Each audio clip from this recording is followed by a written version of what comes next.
Del Evangelio según San Lucas. En aquel tiempo fue Jesús a Nazaret, donde se había criado. Entró en la sinagoga como era su costumbre los sábados y se puso en pie para hacer la lectura. Le entregaron el libro del profeta Isaías y desenrollándolo encontró el pasaje donde estaba escrito: El Espíritu del Señor está sobre mí, porque Él me ha ungido. Me ha enviado para anunciar el Evangelio a los pobres, para anunciar a los cautivos la libertad y a los ciegos la vista, para dar libertad a los oprimidos, para anunciar el año de gracia del Señor. Y enrollando el libro lo devolvió al que le ayudaba y se sentó. Toda la sinagoga tenía los ojos fijos en él, y él se puso a decirles: Hoy se cumple esta escritura que acabáis de oír.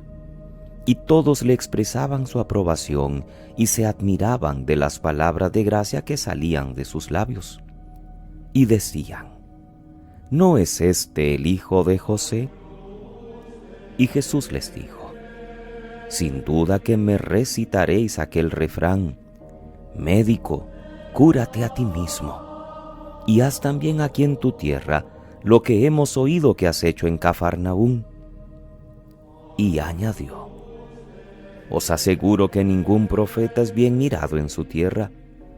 Os garantizo que en Israel había muchas viudas en tiempos de Elías, cuando estuvo cerrado el cielo 3 años y 6 meses, y hubo una gran hambre en todo el país. Sin embargo, a ninguna de ellas fue enviado Elías, más que a una viuda de Sarepta, en el territorio de Sidón. Y muchos leprosos había en Israel en tiempos del profeta Eliseo. Sin embargo, ninguno de ellos fue curado, más que Naamán el sirio. Al oír esto, todos en la sinagoga se pusieron furiosos y levantándose, lo empujaron fuera del pueblo hasta un barranco del monte, en donde se alzaba su pueblo, con intención de despeñarlo. Pero Jesús se abrió paso entre ellos y se alejaba. Palabra del Señor. Gloria a ti, Señor Jesús. Es lunes, queridos hermanos. Estamos en la semana 22 del tiempo ordinario. Seguimos con la primera carta de Pablo a los tesalonicenses. El texto de hoy es uno de los pasajes más conocidos de la carta, referente a los difuntos. Pablo no quiere que los cristianos miren la muerte de sus seres queridos sin esperanza como los que no creen. Para nosotros, tanto la vida como la muerte son participaciones en el destino de Jesús. Si creemos que Jesús ha muerto y resucitado, del mismo modo a los que han muerto en Jesús, Dios los llevará con Él. Y esto no es una reflexión que hace Él, sino que es palabra del Señor. Aunque no sabemos bien a qué se refiere Pablo con el misterioso orden en que resucitaremos, primero los que hayan fallecido ya cuando llegue el final y luego los que en aquel momento estén todavía vivos, lo que se aparece claro es que el anuncio de la vuelta de Cristo como juez, sea cuando sea, no quiere producir una sensación de terror, sino de esperanza. El Señor llega a regir la tierra, y así estaremos siempre con el Señor. Los cristianos tenemos una experiencia de la muerte que en cierto modo no se diferencia de la de los demás. También a nosotros nos da miedo pensar en la nuestra y nos llena de dolor la de nuestros seres queridos. Pero tenemos, permítanme decirlo, un plus que le da a nuestra visión un color de esperanza: nuestra fe en Cristo Jesús y nuestra convicción de que ya desde nuestro bautismo estamos vinculados a su mismo destino. No podemos vivir en desesperanza. La muerte no es la última palabra. Dios nos tiene destinados a la vida. Aunque no sepamos tampoco nosotros explicar el misterio de la muerte, ni logremos consolarnos ni consolar a otros por una muerte prematura o injusta, la fe cristiana enciende una luz de esperanza sobre este acontecimiento y nos dice que si morimos con Cristo, viviremos con Él y estaremos siempre con Él. Desde hoy y hasta el final del tiempo ordinario, en las misas de entre semana o misas de las ferias, leemos el Evangelio de Lucas. 13 semanas con el evangelista de la misericordia. Empezamos en su capítulo 4, porque en Adviento y Navidad ya hicimos los primeros 3 capítulos: la Anunciación, el nacimiento, la infancia de Jesús y el bautismo en el Jordán.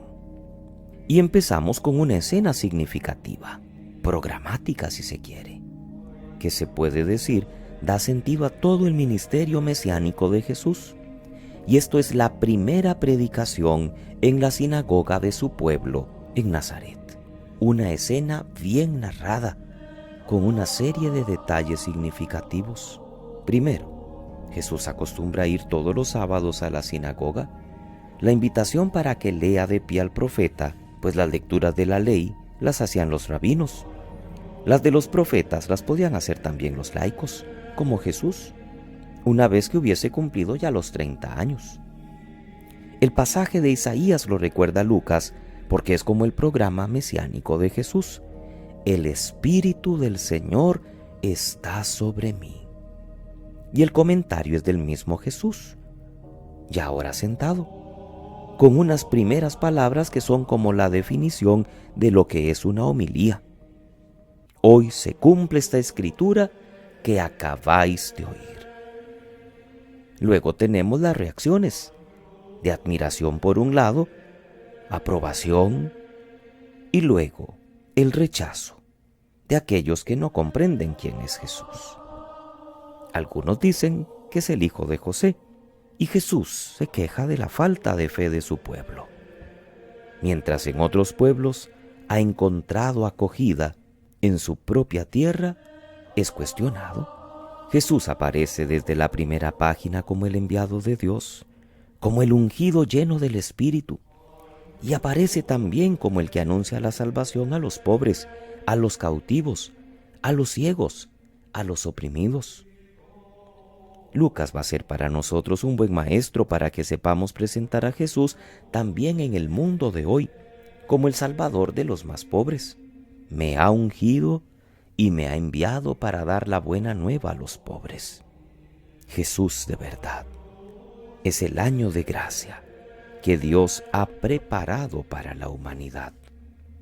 Al enviarlo como Salvador y evangelizador, también nosotros debemos reconocerlo como tal y poner toda nuestra mirada en Él. Jesús ha dicho que la Escritura se cumple en Él. Es lo que pasa cada día en nuestra escucha de las lecturas bíblicas. No se nos proclaman para que nos enteremos de lo que pasó, sino porque Dios quiere renovar su gracia salvadora, tanto del Antiguo Testamento como del Nuevo, hoy y aquí para nosotros. Es lo que nuestra meditación personal y la homilía, humilde y sencilla que enviamos cada día, tratan de ayudarnos a buscar, actualizar en nuestras vidas lo que Dios nos ha dicho en su historia de salvación. Que pasen muy feliz lunes, queridos hermanos. Que Dios les bendiga.